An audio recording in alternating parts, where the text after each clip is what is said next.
Une société peut être amenée, pour des raisons diverses, à modifier sa date de clôture ou d'ouverture d'exercice social. Que vous souhaitiez pratiquer une réintégration fiscale, ou bien une réorganisation du fonctionnement de votre entreprise, ou même qu'il y ait une restructuration de votre entreprise, eh bien, vous pouvez penser au changement de date de clôture. Pour procéder à ces changements de date de clôture, il faudra donc respecter un certain formalisme et demander aux associés ou actionnaires de délibérer sur ce sujet.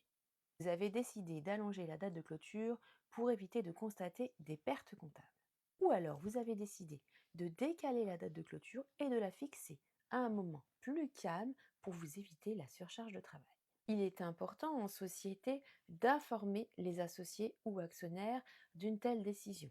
Si vous souhaitez changer la date de clôture de votre société, vous rédigerez donc bien avant vos formalités, un rapport de gestion où vous avertirez actionnaires ou associés des motifs pour lesquels vous changez la date de clôture de votre exercice. La société doit procéder à la modification de date de clôture avant la fin de l'exercice. Il n'est en aucun cas possible de changer une date de clôture si l'exercice est déjà clos.